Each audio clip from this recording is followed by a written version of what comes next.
Alright, everyone, it's the Grim Lord here, and this is Grimm's Comics Corner. Okay, guys, so slight announcement. I'll make this quick. So, the Dark Horse deal also made it so I won't be doing any more Eerie or Creepy. Dark Horse owns them both. Apparently, they also own Empowered, so can't do that either. As much as I like those books, you'll have to pick them up and read them yourself. Sorry about that, guys. It's out of my hands. I don't trust the way Dark Horse is going. And unlike a lot of the smaller, or even some of the larger indie labels out there, they're going more into a corporate kind of IP protection thing, like I do this to promote these, but they'll be like, "Oh no, you're trying to pirate or something," and that's not what this channel is about. But you never know, because you got a guy that's worked with EA and all these other, really big businesses. So I'm like, yeah, I don't want to cover that kind of stuff. I don't want to get in trouble with that guy. So I just decided I'll, not do those anymore. Pretty simple. We got a lot of other stuff that we can cover from other comic labels and smaller stuff that we can do. I can even start doing heavy metal. Like, I've got a lot of old heavy metal scans, of course. Some of the ones that you can buy from, that Humble was actually selling from heavy metal. That's a pretty interesting story there. But I've got those. We could probably try to do some of those. It would take us a long time because they are rather long and there's a lot of stories. But we could try it. That's what I'm saying here. The landscape of comics is very interesting right now. So we're gonna see what happens within the next few months, as to what we'll be able to do and what we won't be able to do and all that sort of thing. And I always keep my email inbox open just to make sure there's no messages. Oh, we don't want you doing this or blah blah blah blah. The minute I get those videos are deleted immediately. Like, I'm not even gonna play with that. It's like, okay, yep, they're yours. Boom, deleted, gone. Sorry you missed it. Just one of those things. Because we do this to promote these books, and I don't want to come into any kind of legal trouble. This is all about, preserving and promoting. That's the whole thing we do here. So, alright, Vampirella Archives Volume 2, collecting Vampirella Magazine 8 to 14. From Dynamite, of course, who seem to be pretty cool about this stuff. Okay, there's a lot of people. A lot of people. Oh, it also means that the horror comics that we can do are currently going to be on, I guess you could say, the Dynamite brand, but there's also like a smaller brand that's the Hatchet books, so we might be able to do those. But as far as the classics, again, Dark Horse has the Eerie and the Creepy, but at least we get the Vampirella Comics magazine. And out of the out of the views, you guys seem to like that better than anything else. So I think it worked out well for us, and we'll still be able to cover these classic horror stories because I've got quite a few issues of that, and we'll continue to keep that at least at the end of every month. I know this was supposed to be at the at the end of February, but that didn't happen. Okay, so we're gonna do that, and we're gonna do another one. It'll probably be high school or something like that, Ninja High School. Okay, so there's your writers. So, Archives Volume 2 got 8, 9, 10, 11, 12. Yeah, there's quite a lot here. Okay, here we go. Vampirella. Vampirella sacrificed by the Unholy Seven in a fantastic 21-page story. This was number 8. 50 cents. Hearts and Flowers time, weirdlings. So many Fiend fans forget that these 3 terror classics are really fairy tales of unrequited love. Yay! Some thunderous reversal of nature-created Kong and Andero is left to endure the awesome attentions and thunderous love cry of the monster ape of Skull Island. And the dank dungeon-like fear caverns deep under the old opera house, an unholy unveiling causes Eric the Phantom to lose his heart's desire. The stench of the ancient dead overcomes Helen Grosvenor, the reincarnation of the mummy's deathless love. Okay, here we go. Scarlet Letters. Vampirella. Ooh, interesting. Demon in the Crypt. Out of the fog and into the mist. Snake Eyes. Vampy's Flames. Signs of Sorcery. And the Golfer. Okay, your magazine is twice as good as Playboy. Damn. You know, I actually have those, but there's no way in the world we could ever cover those here. I'm sure I would get a lot of viewers. Hey, Graham, you got Playboy? Yeah, I do. I absolutely do have all the... There's a bunch of scans that went out, and it would be crazy if we had a more... a less strict YouTube. We could probably do those. But I don't know what we do. Read the articles? I mean, there are some really good ones. But, yeah, I think we'll stick to heavy metal.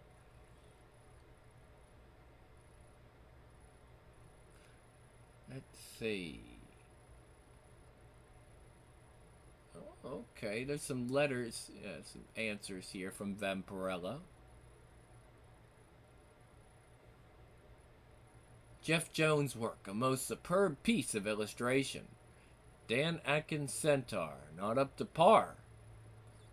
Ken Kelly's cover, better than Frazetta, that is a good cover.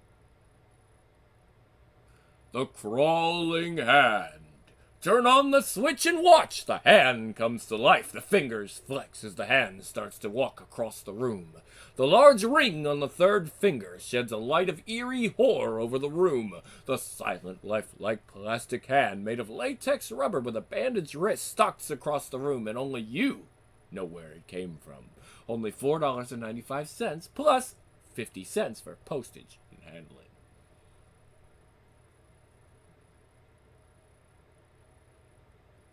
Well, this is kind of interesting.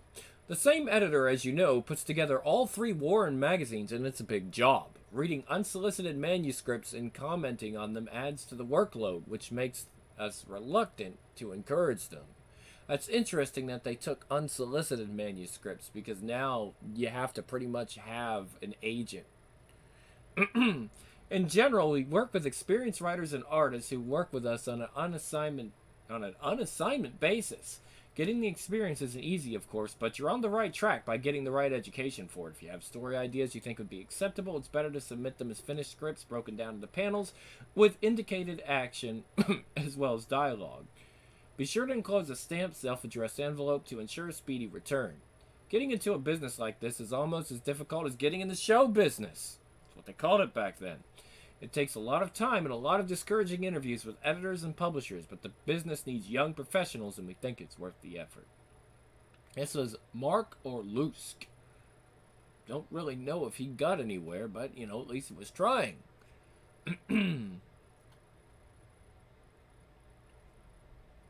Prologue. Night blankets a remote area of the Rocky Mountains, and softly, silently snow has begun to fall. A cutting wind sends the flakes of white dancing and driving across the rugged landscape to pelt and sting a figure strangely out of place in these surroundings. A girl of unearthly beauty wandering through a winter night. A girl lost in a world not her own. Vampirella. Wow, it's actually a vampy story. Eeeeee! The nightmare begins, a mind ravaged by exhaustion and pain. Confronted by inexplicable horror, retreats to the only sanctuary, unconsciousness. But the retreat is temporary. Vampirella must awaken. Awaken to face greater terror, greater trials. Awaken to learn who serves the cause of chaos. Dream, Vampirella. Drift in the black nebula of unconsciousness while your mind voyages to other places, other times. Dream of a world light years across the swirling void of space. A world orbiting around blazing twin suns. A world called Draculon. Your world, Vampirella. A world where blood is the life and flows in coursing streams as water does on Earth, and these arteries feed the population of the planet. But Draculan's twin suns burn ruthlessly, relentlessly. Droughts come and each year grow longer until at last those crawling to the streams for sustenance find only dust. Dream now of a rocket soaring away from the dying planet. Inside it, perhaps the last member of your race with will and strength enough to survive. You, Vampirella, crossing a galaxy driven by hope of a new life on a new world. That world is Earth, and here blood as you require it abounds, but only in humans, creatures like yourself. You have no choice to exist to assure that a dying race lives on. You become a huntress. A lone huntress in a hostile world must move cautiously and constantly. Discovery means destruction. You find yourself in an airliner moving through a storm, and into destruction you could not prepare for. Experience it again, Vampirella. The explosive thrust into space, pain as flying debris batters you, plunging towards jagged mountain peaks, fighting to bring your wings into play, falling. Next you are walking through snow, feeling feeling biting wind. Bitter cold, moving towards the end of the dream, moving towards waiting horror, moving towards... Monster! No! Don't touch me! Don't... Oh? I don't understand. Where am I? What happened to that monster? Probably back in your imagination. Things like it pop out when you're delirious. You've been under sedation almost a week now. I'm Tyler Westron. You stumbled into my retreat for the nervous rich. My guests soak up scenery and solitude while I dispense the proper pills and bedside manner. Uninspiring, but lucrative. You're my first real challenge since being voted most likely to succeed by my class at medical school. Considering that outfit you were wearing and the length of time you must have been you must have been outside, you should have frozen to death. That's not even counting your injuries. But then you can't judge someone from an alien planet by Earth's standards, can you, Vampirella? I'm afraid you did quite a lot of talking under sedation. No, can't let myself be captured. Not by them. Not after all I've done. Wait, you little fool. Stop! Get back. You'll break your neck. You can't fly anymore. I had to amputate your wings. Smash! With the injuries you had, there was no other way I could save you. I'm sorry, but you mutilated me. I sensed humans would hate anything different from them. Knew they might kill me if I was caught, but I didn't think their cruelty could go this far. No, not all humans are like you think. I understand. I want to help you, Vampirella. Listen to me. Doctor. Lenore, I've told you I'm never to be disturbed while in here. You're late for your rounds, Doctor. The other patients are grumbling. Vampirella, please believe me, I know how you feel. Because you're forced to prey on humans, you feel they have to be your natural enemy. I'm working on something to change all that. You're safe from the authorities here. Just promise you'll be patient until I'm ready. I promise. How long must I be patient, Doctor? You're beginning to look at that girl the way you used to look at me. I don't like it, Ethan. I've told you not to call me that. I've explained my interest in Vampirella, Lenore. How dare you doubt me? I think your interests are widening, Tyler, darling. That girl could be dangerous and you're wasting time on her. I'd hate to think you'd forgotten how much you owe me, my love. And I'm not the only one you're in debt to. I was right to follow. Dr. Weston seems sincere, but that nurse, she has some sort of hold over him. I've got to rest, recuperate until I regain my strength and powers. If something's wrong here, I need them more than ever.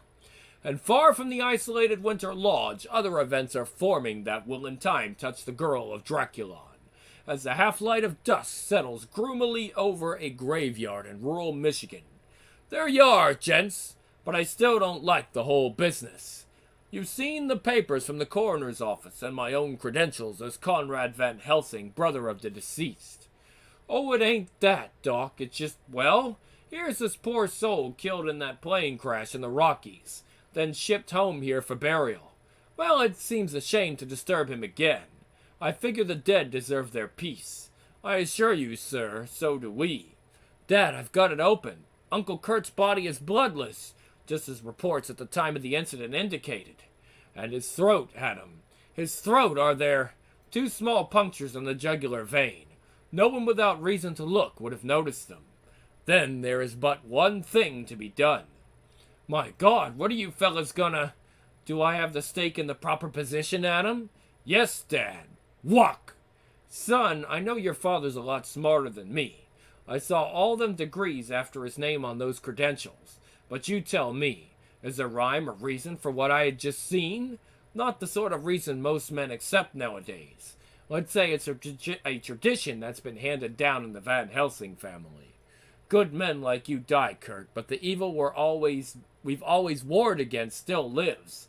Rest in peace, my brother. Adam and I will carry on. It's urgent that my son and I be on our way at once. You'll see that my brother is properly reburied? Sure, Doc, sure. Let me hand you your bag in great glory. You got more of them stakes in here? What else do you need 'em for? For the one who made me use the stake today. Slip, slip, slip. Click, click, click. Someone's breaking in, forcing the door. Gotta protect myself. Still not strong enough for fighting, but my ability to take bat form. Gotta try it. Must make it work. But weakness still binds the powers of the girl from Draculon. Wood splinters and breaks. Light from the hall splashes into the room, and a grotesque shadow plunges towards Vampirella. No, it's not my imagination. It's him, the monster. Monster! Tyler, help me! Tyler! Vampirella's thoughts shatter into kaleidoscopic fragments. Voices shouting, running feet, half-animal snarls, grunting, struggling, and suddenly Tyler Westron is leaning close, smiling and reassuring. Tyler, it was real! That thing was real! No, it only seemed that way. One of the patients got a little violent tonight. What you saw was him. These hallucinogenic reactions, as well as much as your weakness, are probably due to the serums I've been testing on you. But that's all going to change tonight. I'm sure I've finally got it. Another serum, Tyler? What's the use? I am what I am. You can't change me. I need blood. Human blood to survive, not some substitute. Science has already produced artificial hemoglobin, Vampirella. This formula goes several steps beyond that. Trust the old man, Doctor. If this works as I think it's going to, you'll be free to lead a normal life on Earth. 1 dosage each 24 hours, and you'll never have to attack another human being. Or depend on blood donations from smitten admirers like yours truly. Tyler, you've shared blood with me? Of course, we keep a very small supply of plasma, to share blood is the most intimate of rituals on Draculon. It's usually only performed in the closest of families, or to establish a bond between lovers. I'm not about to knock an old Draculonian custom. Just as I thought! You've been lying to me, Doctor, all along about your intentions where this girl, this alien, is concerned. Excuse my nurse's bad manners, Vampirella. Perhaps you'd better return to your room. Lenore's scenes have a way of being ugly. Very wise. Your precious little freak from outer space might be quite shocked by what I have to say. Lenore, you're going too far. The vehement words, the seething emotions follow Vampirella like a specter. Sleep is out of the question. She wanders the night-shrouded corridors of the mountain lodge until the library. Usually it's kept locked. Perhaps if I try reading it will take my mind off strange. One book seems to be hidden behind the others. Vampirella's hands fall on a volume at once ancient, yet curiously untouched by time's ravages. Its ornate covers almost glow with a life of their own, daring one to look, to read, the Crimson Chronicles, and that symbol, exactly like the medallion Lenore wears. And within the shimmering pages lie forbidden legends of a time beyond history when Earth was a battle between the forces of good and evil, order and chaos. And the great god Chaos, along with his 7 demon servants, was defeated and exiled to the nether void. But these chronicles survive for those who would serve his cause and work for the day when Chaos and his 7 servants gained strength to war again. There's a bookmark at this section called The Ceremony of the Second Soul. Now what? Footsteps in the hall. Someone's coming this way. Quickly, Vampirella replaces the sinister volume and takes cover. Lenore, she looks furious and she's taking the Crimson Chronicles. Fearful yet curious, buoyed by returning strength and vitality, the girl from Draculon follows the grim-faced nurse on a strange series of roads. She's calling on all the patients, gathering them together. It's some sort of procession. and they all wear medallions like Lenore's. She's using this lodge as a cover for a cult that worships the gods described in that book. The door they're entering, it leads to the cellar. I've got to warn Tyler and let him know what Lenore is doing. Darling, I've got to tell you what. It's empty. He's gone, but where? What if Lenore has that ceremony marked in the book? Oh no! No! Tyler's serum is working. I feel like my old self for the first time since the plane crash. And if Lenore's cult is conducting some sort of rite to harm him, I'm going to need all my powers to stop them. That cage and the figure inside, no, please don't let it be. It's one of Tyler's interns. Something broke out of this cage, mauled him like a wild beast to escape. But what? And where did Lenore and all those others go? Those crates, chanting. I can hear chanting far down below. And Vampirella descends with nitrate-encrusted stairs into darkness heavy with dark, fetid airs, wafting over a scene of madness and horror. We are the companions of chaos. We serve the seven who serve the master. We stand before the sundered circle, symbol of his power, symbol of order shattered by chaos, symbol of earth split once more when the seven servants stalk again, as foretold in the Bible of blood, as promised by the Crimson Chronicles. And engrossed by the sinister spectacle before her, transfixed by the aurora of evil it generates, Vampirella's senses are numb to menace from behind. But this time the girl is not half dead from cold and exposure, weakened by drugs and injuries. This time she can respond with Draculonian skill and strength.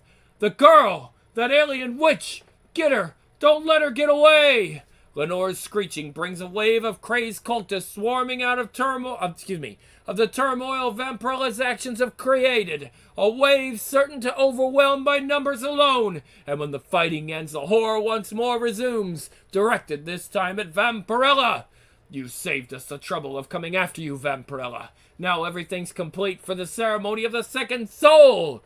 Nuberus, second servant of chaos, keeper of souls, come forth! Come forth from the nether void! As if to answer Lenore's words, a wailing moan slowly rises through the chamber, rises from the sundered circle of chaos, which now pulses and glows, ripples and swirls, a maelstrom of force tunneling out from some deep, distant hell. Come forth, Nuberus, and receive the second soul, the soul that seals the bargain that completes the exchange, the soul I now lay bare for you to take. I can't use my power to change forms while I'm bound. I'm powerless to stop her. How dare you defy me? You can't stop me now. You know Nuberus must have a second soul, and so he shall, Lenore. Yours! But I only did it for you, Ethan. Only for you, Ethan. Tyler, what's happening? What does that mean? Why does she call you Ethan? Because I'm Ethan Shroud, warlock of Old Salem, first leader of the Companions of Chaos in this country. Returned to life when Lenore traded Tyler Westron's soul for mine. But Nuberus demands 2 souls for 1. The second was to have been yours, Vampirella. Instead, he'll now take Lenore's. For centuries since we were lovers in Salem, Lenore and I have been recalling each other to life, until you, Vampirella. Why settle for any earthly mate when I can have a girl from the stars? My knowledge and your powers will make us unequaled in spreading the cause of chaos. I thought you loved me, wanted to help me. You only want to use me to further this obscene cult. I won't have any part of it, or you! You'll die for that, Vampirella! Snap! My surgery saved your life. My serum allows you to be something more than a blood-thirsting alien savage. You've no right to reject me or my cause. I've killed because I couldn't help it. You and your cult slaughter for the sake of some depraved, departed god. I've the right to turn against that. Your only right is to die! Like. The sound begun by Lenore's incantation now shrieks at a banshee pitch, approaching some terrible crescendo. Yet above it can be heard the rasping croak of an inhuman voice, the voice of a monster. No, warlock, you'll die! for stealing my body, condemning me to what's left of your physical form after centuries of evil and corruption, until Numerous carries my soul, and a second one back forever to the hideous limbo where he dwells.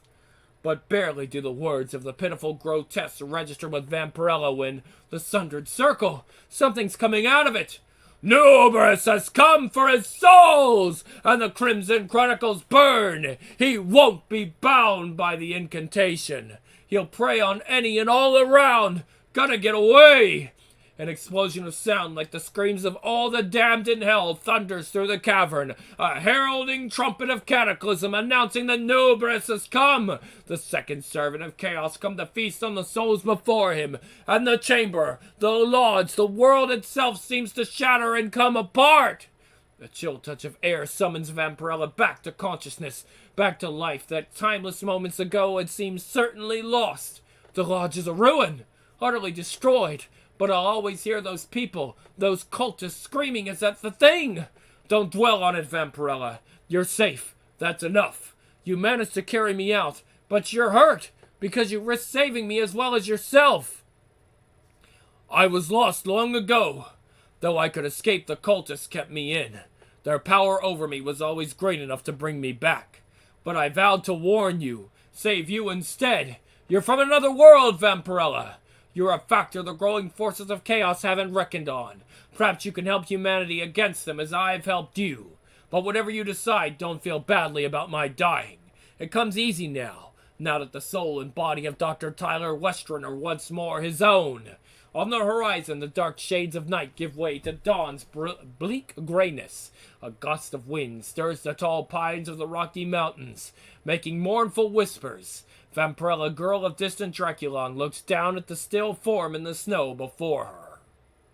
Epilogue. A hotel room in Denver, Colorado. We've been lucky. As part of an airline's publicity campaign, photographs were taken of everyone boarding the flight in New York. These are the 4 passengers whose bodies were never recovered from the wreckage. Well, Dad, do you think you could work from these? It's a marvelous thing, Adam, to be denied one form of sight, yet possess another. But my psychic power, my second sight, if you will, are unpredictable. All I can do is try. Let my mind search for some emanation, some influence as my fingers move over the photographs. Yes, I'm getting something. The alienness, the total apartness from humanity. This is the one, Kwonk. Come, Adam. Now the hunt truly begins. The hunt begins. Our mission of vengeance is launched. That will not soon end.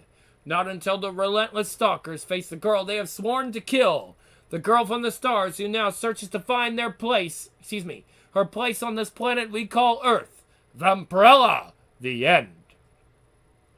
I will be back in a bit to bring you the rest of this book.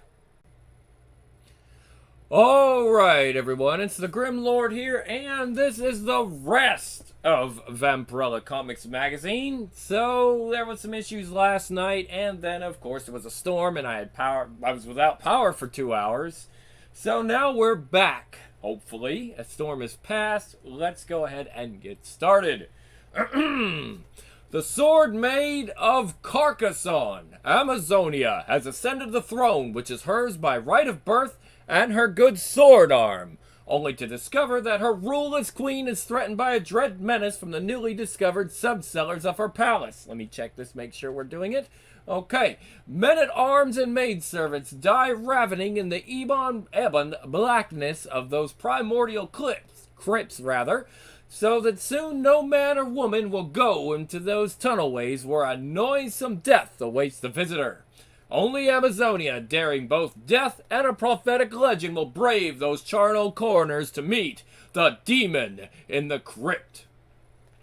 It does no good to fight me, Amazonia, for your steel cannot harm my demon flesh, and I intend on destroying you in a way which will make you sorry you've ever been born.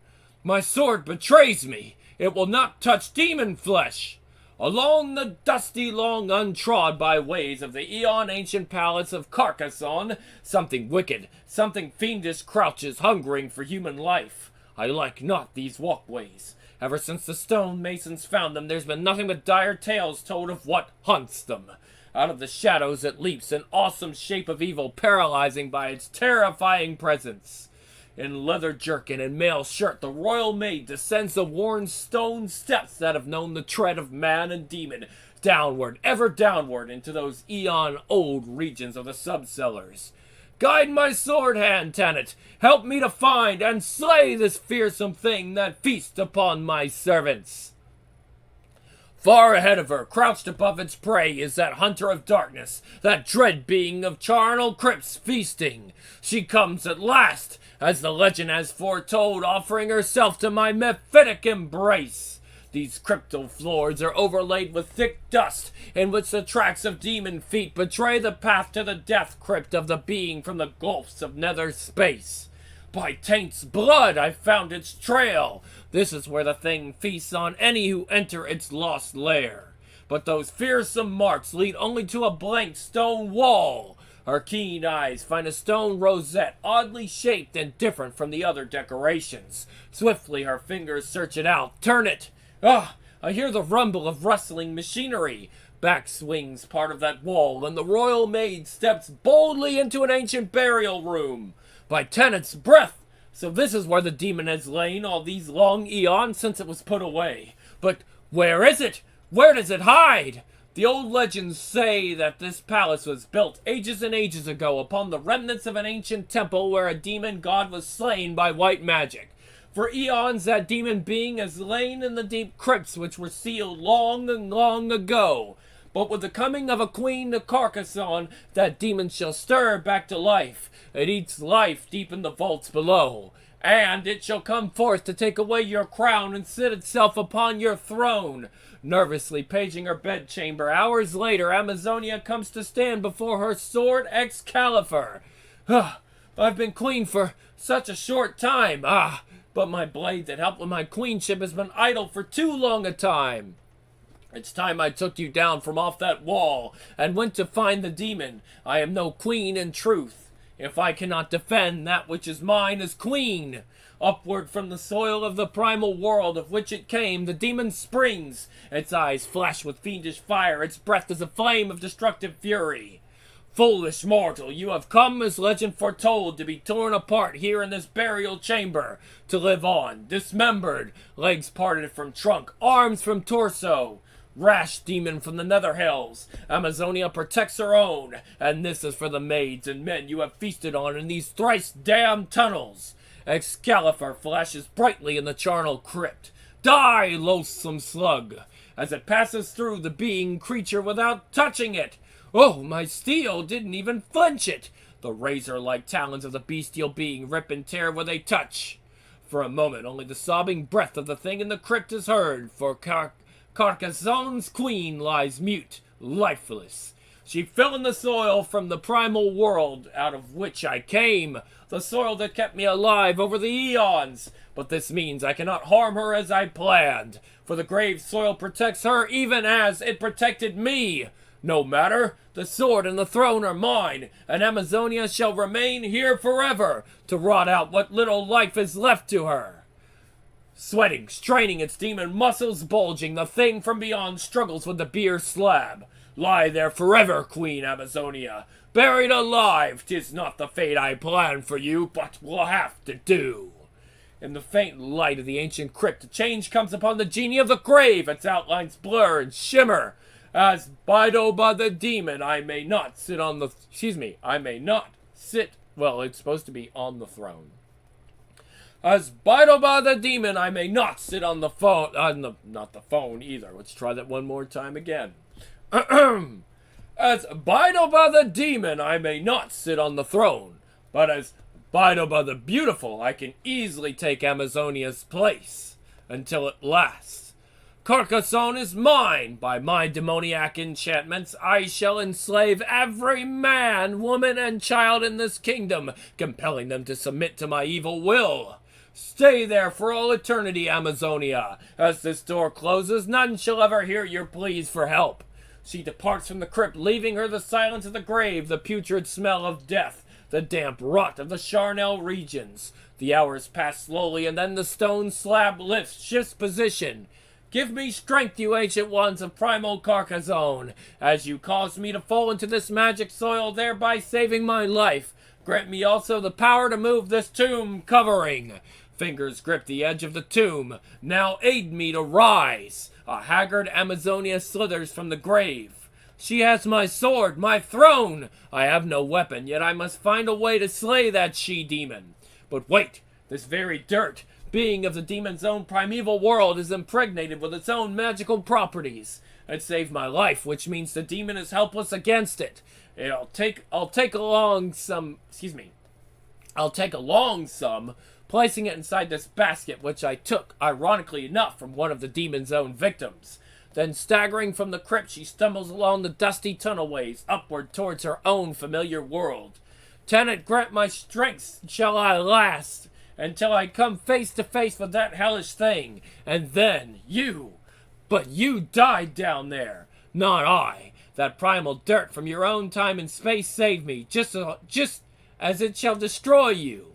Excalibur was buried deep in that same soil. Whatever of magic or sorcery was in that earth lies now in the blade itself. The dark pall upon the cellar crypts is lifted. Once more peace has come to Carcassonne and to its young queen Amazonia. Die, cursed creature. Oh, excuse me. It even gives me arrows. Ah, nice. I wish some of the other comics would give me arrows. So we're going to go ahead and redo that. Excalibur was buried deep in that same soil. Whatever of magic or sorcery was in that earth lies now in the blade itself. Die, cursed creature! Aye! The dark pall upon the cellar crypts is lifted. Once more, peace has come to Carcassonne and to its young queen, Amazonia. The end. Take a walk into the world of the weird and follow our fellow down a street that leads out of the fog and into the mist. The war was over, had been over for months, and I was in England. The air there was cold and damp, and as I headed for the airport, a kid got in my way, so I booted him. Years ago, I would have walked around him, but things have changed since then. The war has done strange things to me. By the time I reached the airport, Susan's plane was coming in, so I stood there, lit a cigarette, and watched as the wheels touched down and listened to the chilling whir of the propellers. Before long, the plane was on the ground and the people were pouring out. Some wore happy faces, others looked sad. But Susan wasn't among them. The dumb broad must have missed her plane again. Someday I'll knock her face in. So I left the airport and headed for a pub nearby. It was too early for my friends to be there, so I ordered a pint of ale and sat down at a table in the corner where there wasn't much light. I still had a few cigarettes left. I stuck one in my mouth and started looking for a match. But I couldn't find one, so I gave up and just sat there and tried to think. I thought about the war, the mud we used to march through, and the killing, and the waste. I sat there for over an hour thinking. Finally, I sat there for over an hour thinking. Finally, a tall blonde at the bar stood up, lit a match, and came over and lit my cigarette. I'm alone. You can join me if you want. You haven't touched your drink. So get me another and sit down. She could see that I was bitter, that I didn't care much about anything anymore. The war has done strange things to you. You are very unhappy. You don't know the half of it, baby. I told her about Susan, about how happy we once were, but that was before the war. After I joined up, everything changed. At first, Susan would write every day, but soon it was every week, then once a month. And the letters themselves changed too. She seemed to grow cold, distant. That's when I started to imagine what she was doing there in the States. And yet she's still my wife. And as time went on, I grew to hate her. Really hate her. I haven't seen her since before the war. She'll be coming to England soon, to join me here. She still has no idea that I hate her so. She could see the hate welling up within me, but she didn't seem to care. She took my hand in hers and led me out of the pub. I did not resist. Come, I shall make you happy again. She took me to a basement slum, which must have been her home. What? Yes, my dear. I had wanted Susan, wanted her because I hated her. But since I couldn't have her, not yet anyway, I'd have to take this girl. I wasn't always this way, but as you say, the war did strange things to me. Let's hope Susan shows up soon. Otherwise, it's going to be hard on the ladies of London. Why not make it easy on yourself by shuffling on to our next shutter? In this venomous little tale, you will meet a charming reptile who swings instead of slithers. We guarantee that she'll have you mesmerized with her snake eyes. It was a warm summer night, hazy and full of the crisp evening sounds of frogs and crickets. Young Sarah felt a kinship for the cold-blooded night creatures, yet she was attracted to the summer house, even though she knew it contained only mammals. Hey there, my name's Charlie Pitt. Do you want to see my hamsters? Come on in. Mommy, she ate them. She ate both of my hamsters alive. Who, Charlie? Who did such an awful thing? She did. Sarah. Sarah was a celebrity at Hoffman University. Her reptilian features, her hissing voice, her cold-piercing eyes, inspired both fascination and fear in her peers. Hi there, Sarah. My, but your fangs look especially sharp today. Do you like my gloves, Sarah? They're made of genuine snake skin.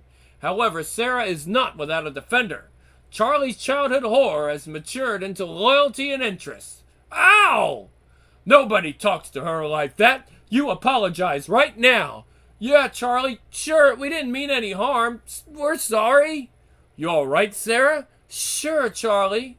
I'll pick you up after your ballet class. We'll have a bite to eat at Sully's. Charlie the Dreamer had matured into Charlie the Schemer, and he had ideas. $1 million worth. It gets worse every day. My face becomes more and more snake-like as I grow older. So what am I going to do, Charlie? Don't worry. Charlie's always taking care of you. Instead of hiding your appearance, we'll exploit it for a dance act. No sideshow stuff. High class. Your grandparents were Egyptian, right? What better place to kick off Egypt than Land of the Snakes? You'll be treated like a goddess. You'll perform for royalty. All right, baby? You're my protector, Charlie. Whatever you say. Egypt, the kingdom of legends. Here in the shadows of the pyramids, the tombs of the demigod pharaohs, Charlie Pitt was preparing to unveil a new goddess. Sarah more reptilian than human. Her head almost completely resembles a cobra's, but her instincts are a woman's. She prays for success more for Charlie's sake than for her own. The music begins. High-pitched, haunting melodies. Her body sways in rhythm with the tunes, and her natural fluid motion makes it appear as if she has no skeleton. At the end of her dance, the applause thunders. How were the reviews? Not bad, considering. With a little more capital for publicity, I could make you known all over Egypt. Let's go sightseeing. It'll take our minds off business. Within the sacred temple of Akran-K. I knew Egypt was the place for you, baby. This guy could have been your brother. My grandparents sent me to America when I was only an infant. Yes, this all seems familiar to me. Sarah, look at that eye. It's exactly like that pendant you always wear. You're right, it's exactly like it. Excuse me, but I couldn't help overhearing. My name is Cecil Tibbs. Or Cecil. I always get that wrong. My name is Cecil Tibbs. My partner, Hassi Bardov, and I deal in gems. If the lady will bring her pendant to our shop, perhaps we can make a deal. That's a good idea. If we turn it over to the government, we'll probably get no more than a grin and a handshake. I don't wish to sell it, but I will let you examine it and tell me what you know about it. Later that evening. Forgive me, my little pet, but you see he is a mongoose, and they are notorious snake-eaters. The sight of Miss Sarah, well. Yes, it is authentic. If you care to change your mind, I am willing to pay $3,000 for it. American dollars. No, not at any price. Are you crazy? We need that money for advertising, publicity, costumes. It's my heritage. My grandmother put it around my neck when I left Egypt. Psst. I have a feeling about it, Charlie. I don't want to give it up. I'm sorry, gentlemen, but she's very attached to her pendant. It's a lady's privilege to change her mind. Should that happen, I hope you'll remember us. Dreams die hard for Charlie, and sometimes they only appear to die. Surprise, baby, it's a new costume. Go put it on. Oh, Charlie, how nice. Much better than the old one, but where did you get the money? I sold your pendant. Sarah, don't look at me that way. Think what this money will mean. Sarah! Sarah's mind explodes with dazzling sunbursts of light. She strikes instinctively before she is aware of what she's doing. No, Sarah! No! Oh, Charlie, what have I done? Why did you have to sell my pendant? Why? Tibbs, look at its brilliance. It's worth thousands, perhaps even millions. Did you hear that? It came from the back room. Did you discover what that noise was? It was my hissing that bothered Mr. Tibbs. You have my pendant. I want it back. Please, Princess, you can have it. Princess? Then my grandmother's stories were true. I am Princess K. Sarah Monka, the snake goddess. My people have waited long enough for my return. You have a few moments more before my venom reaches your brain. It will drive you mad. You will foam like a rabid dog, and then you will die. The museum was to have a late visitor to this night. Royalty. The god is now complete. Welcome, Kasara Monka. We knew you would return to us. These underground chambers used to be filled with my people. My grandmother sent me away to avoid a plague, to preserve me for this moment. Princess, you have returned. We have been waiting for you for many years. For we are the plague of your people, the mongoose people, snake eaters. Poor Sarah. After putting the bite on so many people, I'm afraid she's going to suffer a different one. My next terror tale. Vampy's Flames. These are actual stories. Vampy's Gallery of Pulsating Pigments. Okay, Ghoulish Golf, Philippe Droulet of Paris, France, whose terror fable, The City with No Name, appears in Eerie number 29, Fanfare, sent this portrait of yours, truthfully pictured along with some of my friends. Peter Sedecki of Bamberg, Germany, sent this painting airmail by carrier bat of a prehistoric vampire scene. The chick and her boyfriend are vamps. Whether the pterodactyl is too is uncertain. Oh, I like this one. Tony DeSensei of Pittsburgh, Pennsylvania, rendered the sensitive, sensational portrait of Draculon's favorite vampire above. The batty bats are from forgotten comic book land and are named Freddy and Orlando Bacino. John Wojcik of Toronto, Ontario, thought he'd be cute and rig me up with a blind as a bat date with Christopher Lee. Personally, it wouldn't work out, as a fellow vamp is the next worst thing to a turnip. Prologue. The Sunset Strip in Hollywood, California, Saturday night, with its legions of free thinkers and tourists with their harsh comments and snoring faces. The strip where not only can you find lights and music and other goodies, but also the roots of death. Free press, mister, free! Keep it moving, just keep it moving. What a bummer. 3 damn papers sold all night. Guess I need a little help.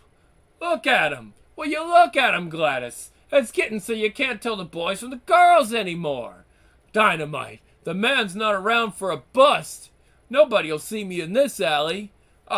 This way, if nobody gives me any bread for the freep, who cares? Huh?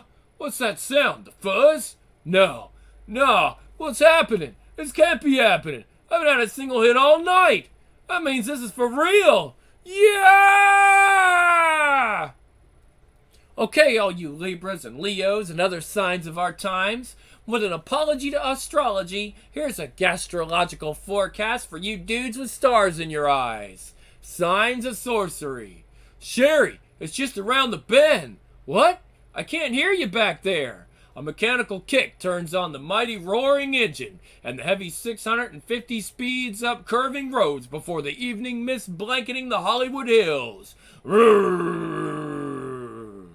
Craig Smith's hand squeezes the cold handbrake, and his toe presses down the foot brake, making the bike screech to an abrupt halt. This is a place. Not exactly my idea of a crash pad, but, well, it's kind of a groove, isn't it? Yes, but Craig, what are we supposed to find here? Dark Shadow's casting office? I've never actually been here before. Don't really know many people who have. But I heard a lot of the hardcore astrology freaks rap about it. Supposed to be the ultimate sun trip. Gives me the creeps. Looks like it should have collapsed 100 years ago. Craig musters all his courage, lets it concentrate to his fingers as he eases open the ancient door. It creaks, and 2 spines vibrate. Now stick close to me and you'll be safe. Luckily the door wasn't locked. Luckily? Maybe we should have knocked first. I don't think we should just walk in. You know how hard the man is on kids. Especially long hairs. This is breaking and entering, I think. Oh, hush up. Come on. Alright, you lead the way, but I'm not ashamed to say I'm scared. Wish there was a light. Moon throws off some... Man, look at those paintings. Oh, Craig. There's Leo the lion. That's my sign. Somehow I'm not too proud of it now. It's freaky. Oh, it's just a painting, that's all. Then, unexpectedly, what's that sound? Sounds like... We never should have come here. Well, I got so sick of hearing nothing but what sign are you? Excuse me, we're going to try that one again. We never should have come here. Well, I got so sick of hearing nothing but what sign are you and all that from you over and over again that, well, I thought this would help get astrology out of your system. Remember when we first met on the strip? You asked what sign I was even before you asked my name. So it looks like we're in this till the fade out. Like it or not. And we got to put up with that. That terrible laugh again. Craig! Then, entering another room. Look, I know some of these people. Recognize them from the strip. And from the old Shrine Auditorium rock shows from all over. But why do they just sit there like that, listening to that horrible laughter? It's like they're hypnotized or something. Boy, come on, snap out of it. No use, Sherry. I can't break the spell. Wait, they're getting up like a pack of mindless zombies. Just standing there, but what are they waiting for? Good Lord. Leo the lion. They don't even realize what's happening. Sherry, look! Within moments, the terrible onslaught is over. The silent blast pauses. Its unnatural belly gorged with warm flesh and blood. And the only sound is, ha ha ha ha, eh, eh, eh. How horrible! Thank God it didn't see us. Now it's vanishing just like it appeared. I feel like I'm hallucinating, but I haven't eaten a thing. Oh, but Leo did see you. It is just that I have chosen to let you survive a bit longer for my amusement. Craig, that voice! But I don't see anyone. There is a sudden surge of colorless light, and a feeling that seems both hot and cold, and... All right, mister, just who or what are you? Better start rapping. Look, he just appeared like that lion. Craig! I am Zodak, the master of the stars, and this is my domain, from which I launch my stellar evils upon an unsuspecting world, to destroy, to kill, to maim. With this wand, composed of the elements of the stars themselves, I once, a mortal like you, control the signs of the zodiac, make them slaves to my will, doing my bidding. My power is supreme. I control the whores that people like you follow every day in the newspaper. The others were more fortunate than you. They thought what they saw was mere hallucinations until it was too late. I've let my domain gain a reputation as a place to, as you people say, trip out. It was a convenient way to feed my children of the stars. Their human meals would come here, and with the help of mesmeric powers, they would become nothing but zombies. Look at his eyes. But none who have come to Zokak's domain have been so beautiful as you, my dear. Perhaps I shall keep you for myself. That's going too far. No one touches her, not even you. What? You dare? I'll do more than dare. Crunch!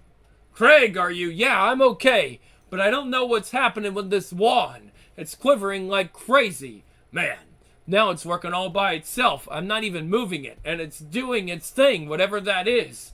No, no, no, you fool. You don't know what you've done. I meant it when I said I used the signs for my own ends. But now, since I don't have the wand, they'll... No! The signs of Zodiac, every one of them. Leo, Taurus, Scorpio, and the rest spring to terrible life, snarling, craving blood, their eyes searing with demoniac rage and revenge against their former enslaver.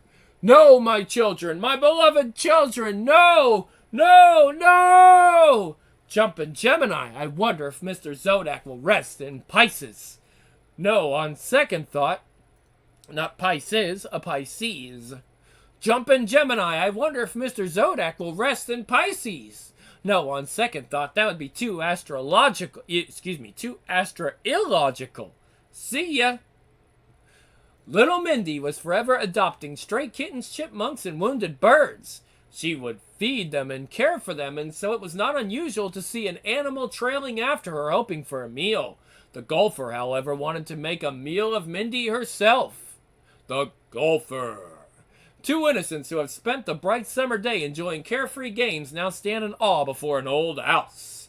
Foreboding and grim, it reeks with so lingering an atmosphere of evil that they observe waves rising from the hoary structure and disturbing the tranquility. Do you see them, Fluff? Those are the spirits of all the people old man Ferrymore killed. He was a warlock, Mama knows. Let's go up to the door, just up to the door. The kitten was more curious than cautious. Fluff, you come back here. You're no scaredy cat, but right now I wish you were here. I wish you were. Naughty cat. Why? What's that? It's not a clock. There's no hands or numbers on it. There's words on it. Golfer and Sungum. I turned it on. I didn't mean to. We'd better go home, Fluff. We'd better go home quick. A raging invisible maelstrom renders the house to fragments. Run, Fluff, the golfer's coming. It'll get us.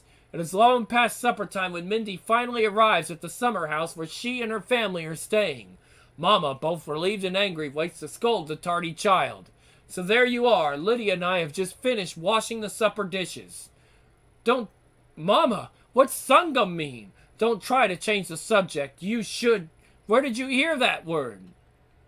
It's Magnus, the great medieval magician's name, spelled backward. It's often used as an incantation. Where did you hear it? I read it on something at old man Ferrymore's house. May I have some supper? She also mentioned something called a golfer. I think she meant engulfer. It's a dangerous supernatural beast.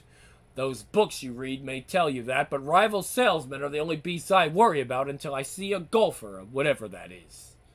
There's something standing in the trees watching the house. Can you see it, Fluff? There in the moonlight. It's taller than the trees. In the morning, a wayward stranger stops at the house.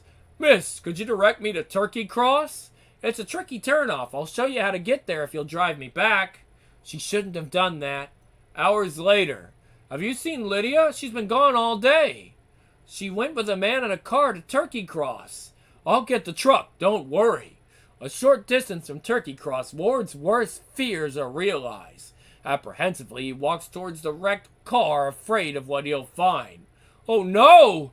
Mindy's golfer! It does exist! It's gone back to hell and taken Lydia with it! Amid the debris, Ward is mysteriously attracted to a decaying yellow book.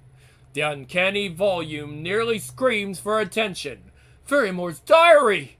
Marie should be able to make sense of this. She knows about these things, and maybe we can get Lydia back. Marie reads the dreadful book slowly, devouring each word, syllable by syllable, until she is almost able to recite the pages. It's an engulfer, a beast whose purpose is to bring destruction upon a sorcerer's enemies. It can only be called from hell with a device called a syncum, and this is used to control the engulfer. The syncum must have been destroyed. If the beast finds it has been called for no purpose, will it return to where it came from? Only when it has engulfed its caller. Mindy, she's out playing in the yard. Hello, Mama, Papa. I got away from it. It was horrible. It tried to eat me, but I got away. May I come in? Lydia, we're so relieved, but why are you asking permission to come inside? You're not Lydia. You kidnapped her in order to copy her form because an engulfer cannot enter where it is not invited. Give me the little one, and I will leave you in peace. I cannot go home without her. It is the law. Never! You may take back the older one. I have no further use for her. The hell beast sheds its disguise and searches for a new one. Despite the fact that its victims are aware of its weakness, the beast is confident because there is no limit to the size or shape it may assume. Her injuries are serious. I'm taking her to the hospital in the village. Find Mindy and stay in the house. Mindy, come inside the house immediately. Immediately. I can't find Fluff, Mama. She ran off. The kitten is much too young to be affected by the serious and hysterical humans. So long as there are milkweed and butterflies to chase, Fluff will have nothing to do with Mindy or her callers. Look, Mama, Fluff came back. She wouldn't come in the house, so I brought her in. Take her downstairs to the playroom. The golfer didn't get us, Fluff. It got poor Lydia, but not us. What a funny look you have in your eyes, and you're getting heavier. Heat floods the tiny room as the air becomes thick with the pungent odor of sulfur. Mommy! The hell beast has forgotten that it now wears an object which will not expand along with the rest of its body. The collar! It is the innocents who are the prey of evil. Their naivety makes them natural victims. But this Goliath is dead, slain by the gentlest of Davids, a little girl called Mindy. How's that for an ending that leaves you all choked up, fear fanatics? Especially if you're the engulfer. End. Barnabas. Exciting paperback novels about the famous vampire of TV's Dark Shadows. Easy way to turf a surfboard. Hey, look who's riding the big one in tandem. It's Dave. What's happening? Last time I saw him, he was a boardless hodad like you and me. What gives, cut buddy? How'd you dig up the coins for this mean hunk of wood? A custom job, and I'm doing well to keep myself in smokes. If you think it looks good, wait until you try it. Not now, Dad. Too winded from the smoke. I do well to paddle out through the breakers. You'd do well to quit burning up your pocket money on cigarettes. Yes, I did and banked the cash instead. You're looking at what it got me. And man, I never get winded now. Makes sense. I'd trade a smoker's cough for a board like that. Let's give it a try. Maybe in a few months. Smoking doesn't pay. 5 cigarettes a day cost $32 or more a year. They cost way more than that now. No, 10 cigarettes a day cost $64 or more a year. 20 cigarettes a day costs $128 or more a year. I bet it's like thousands now. Why risk your health for cigarettes? All right. And that's all we've got for this one, guys. We will see you here next time for... What is it? Inkle. And I believe we've also got some more from... Yeah, we can do the Top Cow. I was going to say Dark Horse, but that ain't going to happen. So it's either... No, it's the Magdalena. Yeah, there's only like 3 issues of that ever. But we've got to cover that, and then we can get back with the Darkness and Witchblade and all those characters. But we're slowly getting through Top Cow, and they've been pretty supportive. So it's awesome. By the way, if you like Top Cow, they're doing a bundle still, and there's a lot of other people doing comic bundles. There's so many comic bundles right now that you should pick them all up. Only one I can't really recommend is the Vertigo one. Yes, we've done Vertigo stuff, and we love Vertigo stuff. However, it is not DRM free. It is locked to an app, and yep, that's the rub. Also, it's only volume 1s. So, you know, enough to get started, but not a complete tale. Alright, guys, so we'll see you next time with more Vampirella Comics Magazine next month. And we're gonna try to do something else. I mean, most of the manga that we do on the weekends is thankfully independent, so we shouldn't have to worry about that. But Empowered is completely done. It's over. Can't do any more Empowered. I love it. Can't do it. Dark Horse kind of owns it, so we're not going to play with that, even though I'm pretty sure the new guy doesn't give too much of a shit about Empowered. Like, no offense, but that corporate guy is probably like, this is porn, and he doesn't want it. I guarantee it. Like, I could literally freaking mention it, like, send him an email and be like, what do you think about Empowered? Like, is that something he was like, what? I didn't even know we had that smut. Like, that's how these industry corporate dudes are. And if you know anything about that guy, like everything I've read on him, basically, he's this big corporate dude that's like, we're going to do experiences and all that. Yeah, you do know about Empowered, right? Like, have you read it? Have you looked through it? It's like, I'm hoping they'll just go ahead and do a whole thing where they're like, okay, dude, Adam Warren, we're going to give you everything back. That way we could cover it without Dark Horse, right? We could just go ahead and do our own thing. It could just Just redo all the things and take the Dark Horse label and all of that off and make it independent again. That's what we should do. Like, I'm sure he did it because it was a good way to make money at the time. But obviously you can't even buy those books anymore. Like, digital. They don't sell them, honestly. I looked them up. And apparently all you can get is some paper and hardcover stuff from Dark Horse. Like, you can only get the physicals. They don't have digitals that you can buy, even though they exist and have for a while. So, yeah, as soon as this guy kind of realized what's under his brand and decides, okay, we're going to get rid of this, and we'll get rid of this, and we'll get rid of that.